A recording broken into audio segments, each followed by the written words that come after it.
Subscribe now and press the bell icon. Never miss an update. नमस्कार सभी साथियों को स्वागत करता हूं सभी का इस YouTube चैनल पर जिसका नाम है स्टडी विद पीएन लोधा। साथियों, रीट भर्ती परीक्षा 2022 के लिए चाहे लेवल 1 हो या लेवल 2 बहुत ही उपयोगी मनोविज्ञान के 50 प्रश्न मात्र 25 मिनट में लेकर आया हूं जो कि बाल विकास से हैं। तो वीडियो को पूरा देख करके जाइएगा साथियों, क्योंकि इतना क्वालिटी कंटेंट आपको कहीं नहीं मिलने वाला है। तो चलिए यहां पर सुपर फास्ट रिवीजन को शुरू करते हैं। पहला प्रश्न देखेंगे साथियों, टेस्ट है ये बाल विकास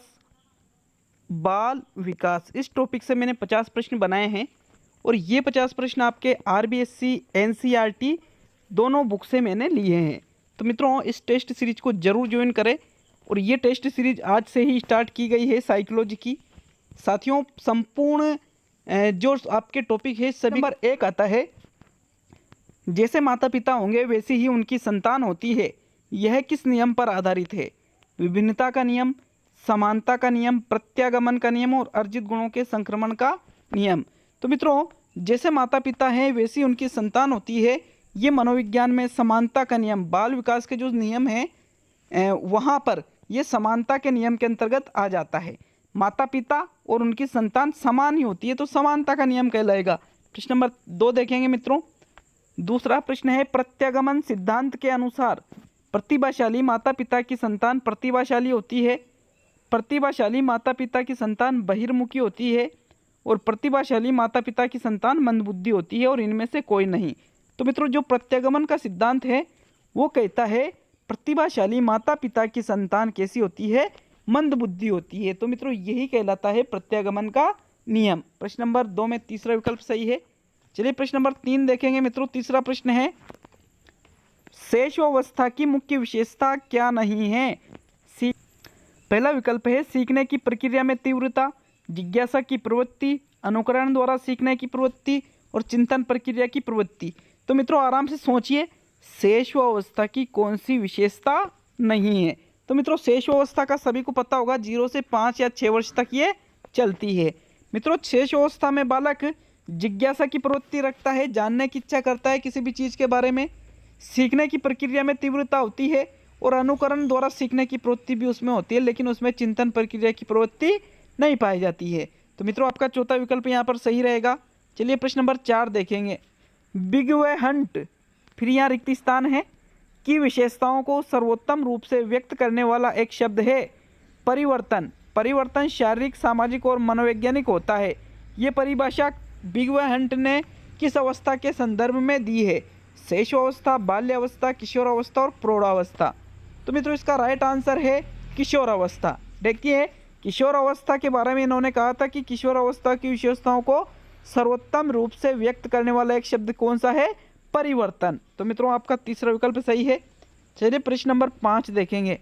विकास शुरू होता है उत्तर बाल्यावस्था से, प्रसव पूर्व अवस्था से, शैशवावस्था से और पूर्व बाल्यावस्था से। तो मित्रों, मैंने आपको जब बाल विकास पढ़ाया था तो अच्छी तरह से बताया था कि विकास प्रसव पूर्व अवस्था से शुरू होता है। दूसरा विकल्प आपका बिल्कुल सही है। प्रश्न नंबर 6, वंशक्रम का प्रचलित नियम है विभिन्नता का नियम, समानता का नियम, प्रत्यागमन का नियम और सभी। तो मित्रों, राइट आंसर आता है वंशक्रम में ये तीनों नियम चलते हैं। अतः आपका जो चौथा विकल्प है वो बिल्कुल सही है। साथियों, जो लगातार टेस्ट सीरीज ज्वाइन करके रखेगा, आप यकीन मानिए वो बंदा बहुत ही आगे निकल जाएगा। साइकोलॉजी में हर चीज़ का वो मूल्यांकन कर सकता है। प्रश्न नंबर 7 देखेंगे। बाल्यावस्था में बालक का व्यक्तित्व होता है अंतर्मुखी, बहिर्मुखी, उभयमुखी और शर्मिला। तो मित्रों, बताइए बाल्यावस्था में बालक का व्यक्तित्व कैसा होता है? इसका जो सही आंसर आता है वो आता है बहिर्मुखी। मित्रों, बालक जब शैशवावस्था में होता है तो उसका व्यक्तित्व होता है अंतर्मुखी, बालक जब बाल्यावस्था में आता है तो उसका व्यक्तित्व होता है बहिर्मुखी, और बालक जब किशोरावस्था में चल जाता है तो उसका जो व्यक्तित्व होता है वो होता है उभयमुखी। उभयमुखी क्यों? क्योंकि वो सिचुएशन देख के अंतर्मुखी और बहिर्मुखी व्यक्तित्व का प्रदर्शन करता है। आपका दूसरा विकल्प सही है। प्रश्न नंबर 8 देखेंगे मित्रों। परिपक्वता का संबंध किससे है? विकास से, बुद्धि से, सृजनात्मकता से और रुचि से। तो मित्रों, परिपक्वता का संबंध यहाँ पर किससे है? विकास से है। आपका प्रथम विकल्प सही रहेगा, क्योंकि जितना बालक परिपक्व होगा विकास में भी तेजी आएगी। तो प्रथम विकल्प आपका सही रहेगा प्रश्न नंबर 8 में। 9वां प्रश्न देखेंगे। इम्पोर्टेंट प्रश्न है, अभिवृद्धि एवं विकास एक दूसरे के समान है, विरोधी है, पूरक है और इनमें से कोई नहीं। तो मित्रों अभिवृद्धि एवं विकास एक दूसरे के पूरक होते हैं, एक दूसरे के समान नहीं होते हैं, विरोधी भी नहीं होते हैं, बल्कि क्या होते हैं, पूरक होते हैं। बहुत इंपॉर्टेंट प्रश्न था ये। तीसरा विकल्प सही है। कमेंट बॉक्स में कमेंट करके जरूर जाए कि कैसा लगा टेस्ट। किसी प्रश्न पर आपको संदेह हो तो बिल्कुल कमेंट करके जाए, मैं उसका बिल्कुल विथ प्रूफ आपको आंसर दूंगा। आपका तीसरा विकल्प सही है। यहाँ पे 10वां प्रश्न आता है, शेर का बच्चा शेर और मनुष्य का बच्चा मनुष्य ही होता है, विकास का कौन सा सिद्धांत है? समरूपता का सिद्धांत, समानता का सिद्धांत, समान प्रतिमान का सिद्धांत और व्यक्तित्व समानता का सिद्धांत। तो मित्रों इसका जो राइट आंसर आता है वो रहेगा यहाँ पे प्रश्न नंबर 10 में समान प्रतिमान का सिद्धांत। समरूपता नहीं आएगी, समरूपता मतलब समान रूप हो जाएगा मित्रों कि भाई बालक का विकास एक निश्चित समान तरीके से होता है, लेकिन समान प्रतिमान का मतलब है कि जो प्रतिमान पहले था उसका प्रतिमान भी वैसा ही रहेगा, मतलब उसका बच्चा भी उसके जैसा ही रहेगा। तो ये होता है शेर का बच्चा शेर और मनुष्य का बच्चा मनुष्य ही रहता है, ये होता है समान प्रतिमान का सिद्धांत। तीसरा विकल्प सही है मित्रों। प्रश्न नंबर 11 देखेंगे। 11वां कथन है, मानव विकास के संदर्भ में सही कथन कौन सा है? कि मानव विकास के संदर्भ में सही कथन देखना है। बालक का विकास परिधि से केंद्र की ओर होता है, बालक का विकास स्नायु मंडल से सिर से पैर की ओर होता है, मानव का विकास सिर से पैर की ओर होता है और बालक के विकास की दिशा सिफेलोकोडल नहीं है। तो मित्रों राइट आंसर बताइए कि इसका राइट आंसर कौन सा है। आपको यूँ देखना है कि सही कथन यहाँ पे देखना है कौन सा कथन सही है। मित्रों तीसरा जो कथन है, मानव का विकास सिर से पैर की ओर होता है, ये कथन बिल्कुल सही है। बाकी जो यहाँ पे 3 सिद्धांत दिए गए हैं विकास के संदर्भ में, विकास परिधि से केंद्र की ओर नहीं होता है और यहाँ पे स्नायु मंडल से सिर से पैर की ओर, ये प्रोक्सिमो डिजिटल विचारधारा कहलाती है जो अमान्य है और बालक के विकास की दिशा सिफेलोकोडल नहीं है। वास्तव में जो मानव का विकास सिर से पैर की ओर है यही सिफेलोकोडल कहलाता है मित्रों। तो यहाँ पे आपका ये कह रहा है कि नहीं है, ये बिल्कुल गलत है, ये गलत है, ये गलत है। ओनली कौन सा राइट है? तीसरा विकल्प, और आपको तीसरा ही यहाँ पे सही कथन देखना है। प्रश्न नंबर 12 देखेंगे। शेष अवस्था जन्म से 2 सप्ताह चलती है, यह कथन किसका है? वैलेंटाइन, हरलॉक, विलियम मैकडूगल और फ्रायड है ये यार, फ्रायड। ठीक है, फ्रायड कर लेना इसको। तो मित्रों शेष अवस्था जन्म से लेकर 2 सप्ताह चलती है, यह कथन हरलॉक ने कहा था। किसने कहा था? हरलॉक के अनुसार शेष अवस्था का समय जन्म से 2 सप्ताह होता है। तो मित्रों दूसरा विकल्प आपका है वो बिल्कुल राइट रहेगा। साथियों प्रश्न नंबर 13 है, जीवन का स्वर्णकाल किस अवस्था को कहते हैं? शैशव अवस्था को, बाल्यावस्था को, किशोर अवस्था को और प्रौढ़ावस्था को। तो देखिए प्रश्न नंबर 13 में आपके जो सही उत्तर है, जीवन का स्वर्णकाल, गोल्डन एज कहा जाता है साथियों किशोर अवस्था को। तीसरा विकल्प आपके 13वें प्रश्न में सही है। नेक्स्ट प्रश्न संख्या 14 की ओर बढ़ते हैं। तो 14वां प्रश्न आपसे पूछ रहा है, निम्न में से किस अवस्था को गिरोह अवस्था कहा गया है? प्रारंभिक बाल्यावस्था को, प्रारंभिक किशोर अवस्था को, उत्तर बाल्यावस्था को और तरुणावस्था को। तो देखो गिरोह अवस्था, गिरोह की अवस्था या समूह की अवस्था या दल की अवस्था साथियों किसको कहा गया है? उत्तर बाल्यावस्था को। तो तीसरा विकल्प आपके प्रश्न 14 में सही है।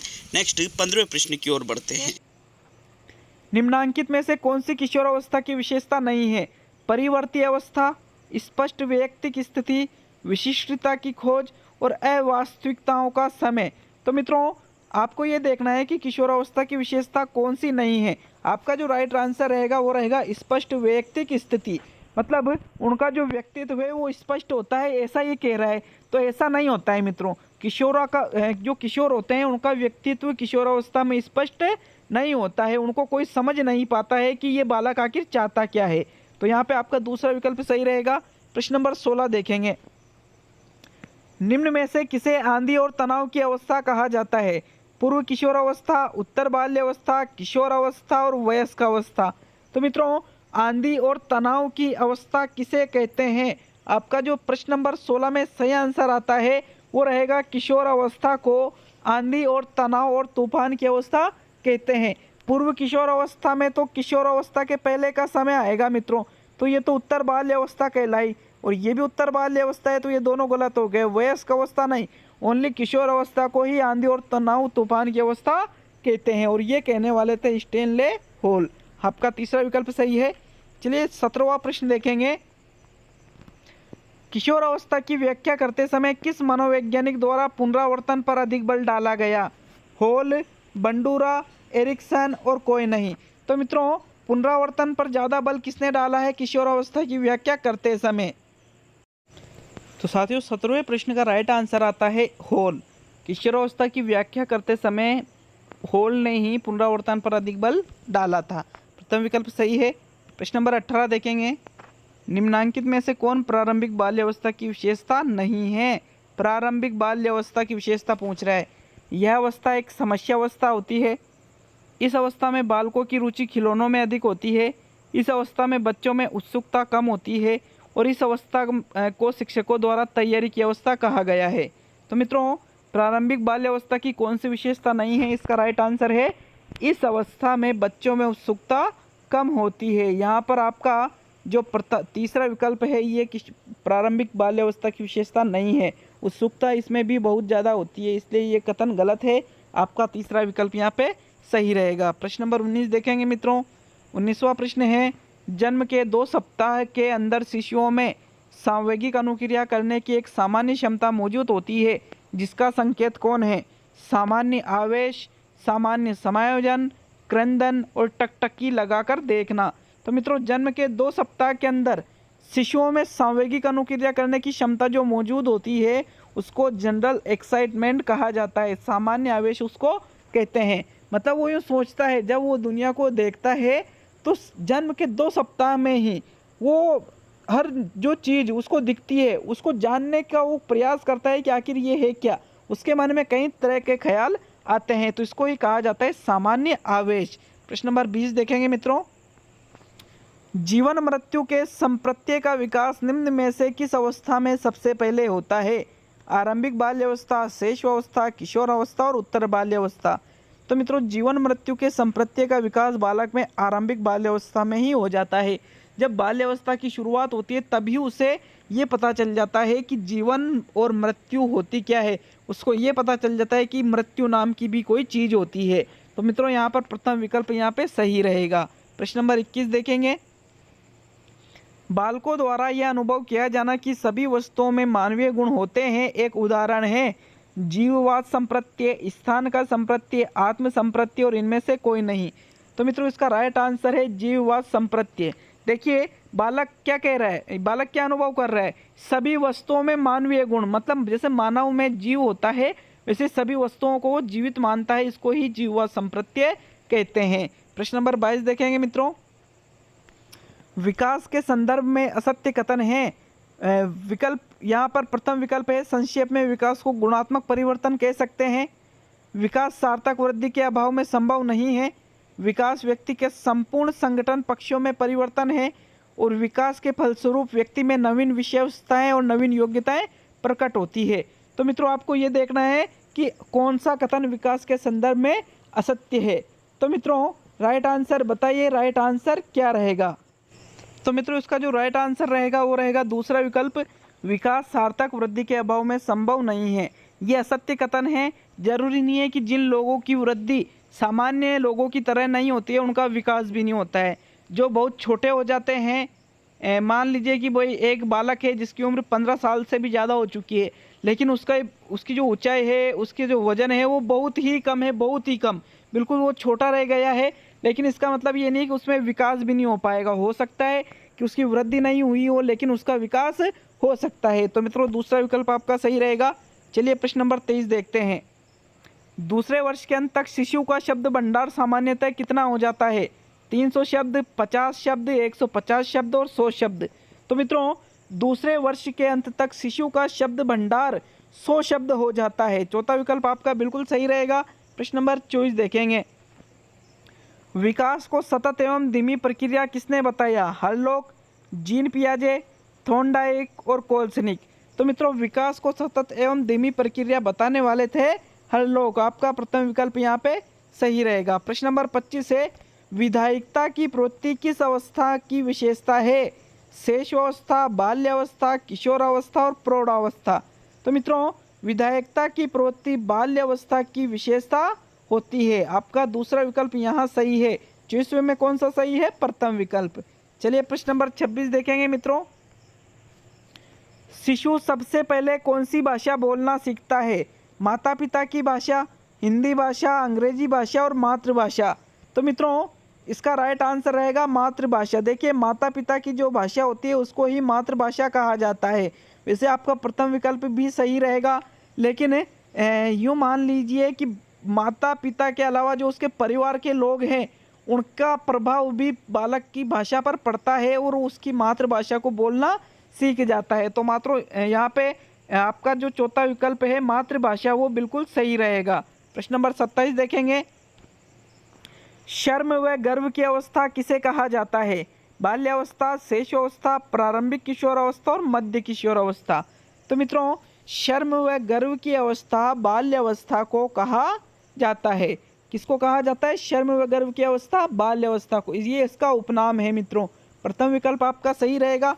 प्रश्न नंबर 28 देखेंगे। बालक की उम्र जब प्रारंभिक बाल्यावस्था से मध्य बाल्यावस्था के बीच होती है तब वह रुचि लेने लग जाता है। किस में रुचि लेने लग जाता है? यौन संबंधों में, विषमलिंगीय समूहों में, समलिंगीय समूहों में और विद्यालयों में। तो मित्रों प्रारंभिक बाल्यावस्था मतलब जब बाल्यावस्था स्टार्ट हुई है उसकी, तो वो समलिंगीय समूह में और विद्यालयों में रुचि लेने लग जाता है। यहाँ पर मित्रों आपका चौथा विकल्प भी सही है और आपका तीसरा विकल्प भी सही है। समलिंगीय समूह मतलब लड़का लड़कों में खेलना पसंद करता है और लड़कियां लड़कियों में खेलना पसंद करती है। तो तीसरा चौथा दोनों विकल्प सही रखे, क्योंकि एग्जाम में भी आपको पता है कि दो ऑप्शन सही मानते हैं, इसलिए मैं भी ऐसे प्रश्न आपके लिए जरूर लाऊंगा। प्रश्न नंबर 29 है। बालक समलैंगिक समूह का सक्रिय सदस्य किस अवस्था में बन जाता है? जब उसका जन्म होता है, जब वह अपनी शिक्षा समाप्त कर लेता है, जब वह किशोरावस्था में होता है, जब वह बाल्यावस्था में होता है। तो बताइए 29वें प्रश्न में आपका कौन सा विकल्प सही है? देखिए समलैंगिक समूह का सक्रिय सदस्य। समलैंगिक मतलब लड़के लड़कों के साथ और लड़कियां लड़कियों के साथ। तो साथियों उसका जन्म होता है तब भी नहीं, शिक्षा समाप्त बहुत बड़ा हो जाता है तब होता है तब भी नहीं, किशोरावस्था में विषम लिंग के प्रति आकर्षण पाया जाता है, जबकि बाल्यावस्था में जब होता है तो वो समलैंगिक समूह का सक्रिय सदस्य बन जाता है। तो चौथा विकल्प आपके 29वें प्रश्न का सही उत्तर है। नेक्स्ट 30वां प्रश्न देखेंगे। 30 प्रश्न है। वृद्धि का संबंध है आकार से, मानसिक विकास से, भार से और आकार व भार से। तो मित्रों वृद्धि जो होती है वो मात्रात्मक होती है और इसका संबंध आकार और भार से होता है। तो चौथा विकल्प सही है आपका। प्रश्न नंबर 31 देखेंगे। ग्रंथियों का विकास ऊंचाई, भार आदि बढ़ना विकास के किस आयाम में सम्मिलित है? मानसिक विकास, मनोगत्यात्मक विकास, संवेगात्मक विकास और फिजिकल विकास। तो मित्रों ग्रंथियों का विकास, ऊंचाई, भार आदि बढ़ना, फिजिकल विकास, जिसको शारीरिक विकास भी कह सकते हो आप। मैंने यहाँ पे इसका नाम चेंज कर दिया, थोड़ा सा घुमा दिया है इस प्रश्न को, लेकिन आसानी से आप इसको पकड़ सकते थे। तो मित्रों चौथा विकल्प बिल्कुल सही है। ग्रंथियों का विकास होना, ऊंचाई का बढ़ना, भार का बढ़ना, ये सभी शारीरिक विकास के अंतर्गत आती है। प्रश्न नंबर 32 देखेंगे मित्रों। 32वां प्रश्न है। चलना, दौड़ना, नृत्य करना आदि क्रियाएं किसमें सम्मिलित है? नैतिक विकास, शारीरिक विकास, मनोगत्यात्मक विकास और भाषात्मक विकास। तो मित्रों चलना, दौड़ना, नृत्य करना आदि मनोगत्यात्मक विकास के अंतर्गत आते हैं। किसके अंतर्गत? मनोगत्यात्मक। मानसिक प्लस क्रियात्मक विकास ही मनोगत्यात्मक विकास कहलाता है। प्रश्न नंबर 32 में आपका तीसरा विकल्प सही है। चलिए 33 प्रश्न देखेंगे मित्रों। कौन सा व्यवहार किशोरावस्था का लक्षण है? नकारात्मक व्यवहार, दिवा स्वप्न देखना, समलैंगिक मैत्री और बहिर्मुखी। तो मित्रों सबसे बेस्ट विकल्प चुनना है। वैसे आपके एक से अधिक विकल्प यहाँ सही हो सकते हैं, लेकिन जो बेस्ट विकल्प है वो रहेगा दिवा स्वप्न देखना, डे ड्रीमिंग जिसको कहा जाता है, कल्पनाओं में खोना। ये किशोरावस्था का मुख्य लक्षण होता है। तो दूसरा विकल्प सही है मित्रों। प्रश्न नंबर 34 देखेंगे मित्रों। 34 प्रश्न है। छात्र का वह सोपान जब वह सर्वाधिक रूप से संवेगों में घिरा रहता है?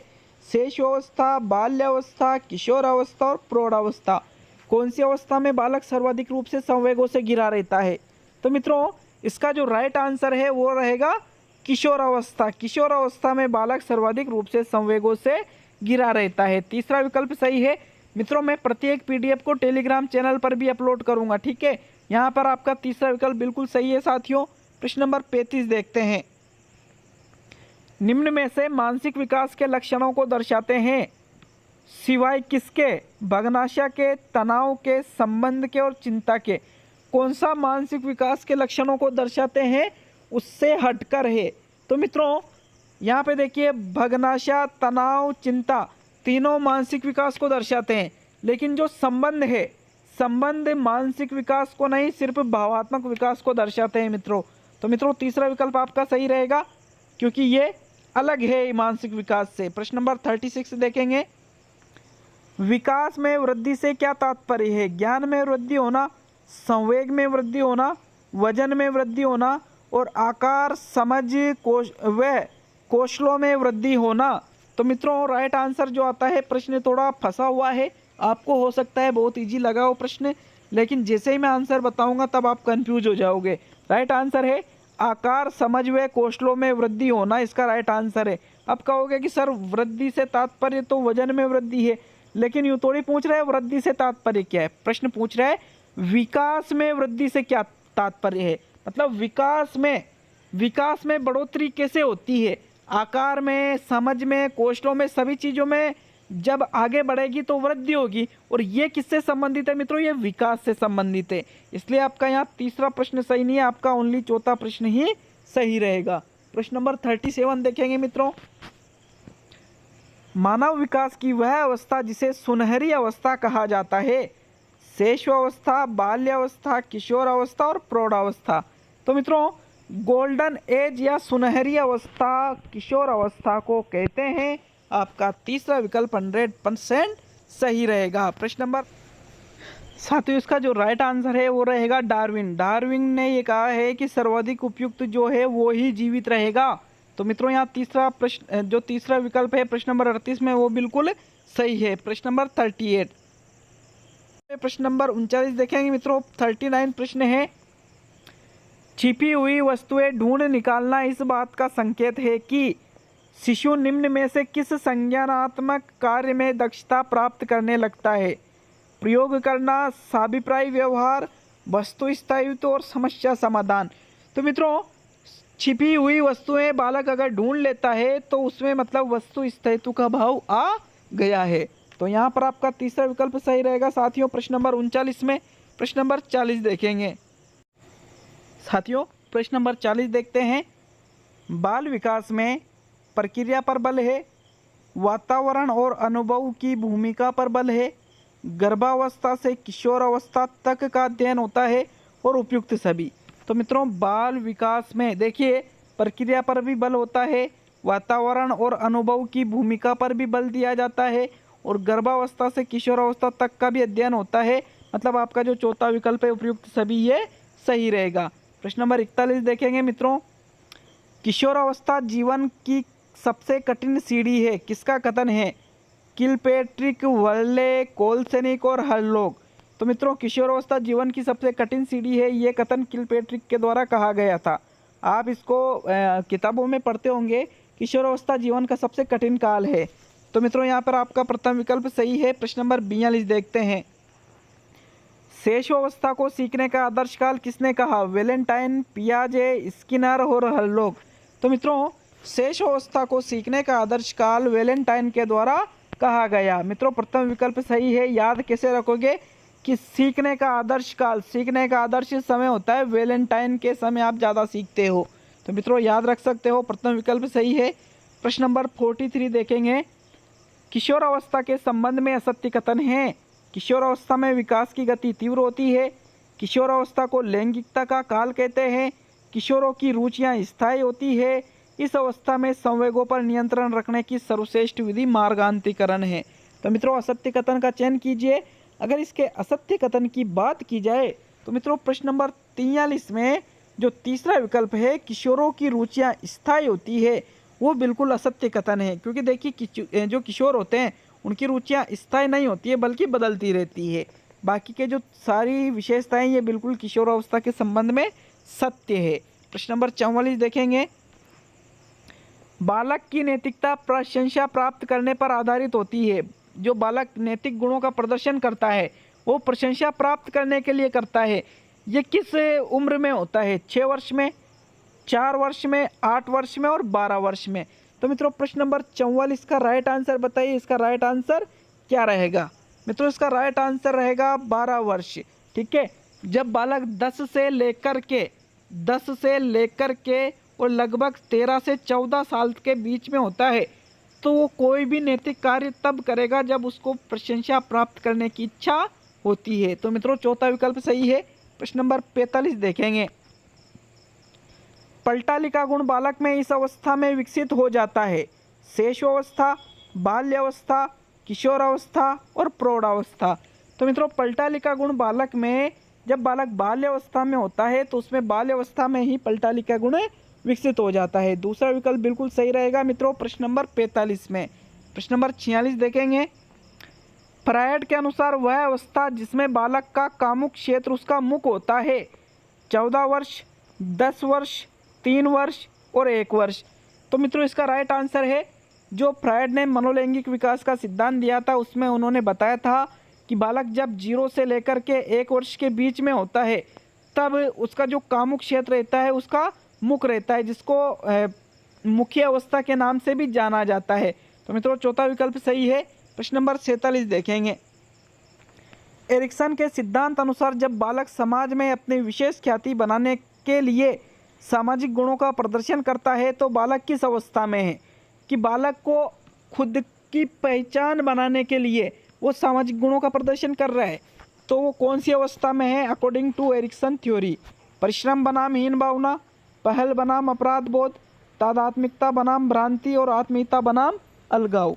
तो मित्रों प्रश्न नंबर 47 में राइट आंसर है तादात्मिकता बनाम भ्रांति, मतलब पहचान बनाम पहचान भ्रांति भी आप इसको कह सकते हो। तो तीसरा विकल्प यहाँ पे सही रहेगा प्रश्न नंबर 47 में।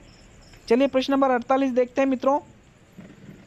फ्रायड के मनोलैंगिक सिद्धांत अनुसार बालक अपनी शक्तियों को खेल एवं अलैंगिक क्रियाओं के माध्यम से व्यक्त किस अवस्था में करता है?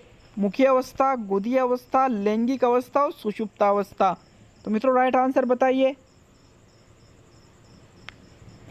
मित्रों इसका राइट आंसर है सुषुप्तावस्था। मित्रों सुषुप्तावस्था का मतलब है जब बालक बाल्यावस्था में होता है तो उसके अंदर जो काम प्रवृत्ति है वो सुषुप्त हो जाती है, न्यून हो जाती है। अतः वो जो उसकी शक्ति आती है, शारीरिक जो शक्ति होती है वो खेल के माध्यम से और अलैंगिक क्रियाओं के माध्यम से उनको व्यक्त करता है। तो चौथा विकल्प सही रहेगा मित्रों। जबकि जो मुख्य अवस्था इसमें काम वासना जो होती है उसके मुख में होती है और मौखिक क्रियाओं के माध्यम से वो शक्ति को व्यय करता है। गुदी अवस्था में कामुक क्षेत्र गुदा होता है और जो मल मूत्र त्याग करके वो अपनी शक्तियों को खर्च करता है। लैंगिक अवस्था लिंग प्रधान अवस्था होती है। चौथा विकल्प आपका यहाँ सही है मित्रों। प्रश्न नंबर 49 देखेंगे। आनुवांशिकता से तात्पर्य निम्नांकित में से किससे होता है? शुक्राणु तथा अंडाणु, गुणसूत्र व जीन, सूत्री विभाजन व अर्धसूत्रण और डीएनए तथा आरएनए। तो मित्रों आनुवांशिकता से तात्पर्य होता है यहाँ पर प्रश्न नंबर 49 में दूसरा विकल्प आपका सही है, गुणसूत्र व जीन, यही आनुवांशिकता का तात्पर्य है मित्रों। प्रश्न नंबर 50 और अंतिम प्रश्न देखेंगे, लेकिन यार चैनल पर नए तो चैनल को सब्सक्राइब करके जरूर जाए। 50 प्रश्न कराने के बाद आपसे एक छोटी सी रिक्वेस्ट कर रहा हूँ ये चैनल को सब्सक्राइब करने की। प्रश्न नंबर 50 देखेंगे मित्रों। निम्न में से कौन से सिद्धांत का प्रतिपादन सिगमंड फ्रायड द्वारा किया गया? संज्ञानात्मक सिद्धांत, मनोसामाजिक सिद्धांत, उद्दीपक अनुक्रिया सिद्धांत और मनोविश्लेषण सिद्धांत। तो मित्रों सिगमंड फ्रायड के द्वारा मनोविश्लेषण का सिद्धांत दिया गया था। चौथा विकल्प बिल्कुल सही है। तो मित्रों ये बताइए कैसे लगा टेस्ट में एक भी आंसर इधर उधर नहीं है। कोई अगर चैलेंज करता है तो बिल्कुल मैं आपको प्रूफ दे सकता हूँ। तो मित्रों आपका यहाँ पे चौथा विकल्प सही है। कमेंट करके जरूर जाए जितने प्रश्न सही होते हैं और ये बता के जाए आपको प्रश्न कैसे लगे। आपका टेस्ट फर्स्ट बाल विकास का जो टेस्ट था वो कंप्लीट हो चुका है। अगले टेस्ट के लिए कल तैयार रहे मित्रों। मिलते हैं बहुत जल्द अगले वीडियो में।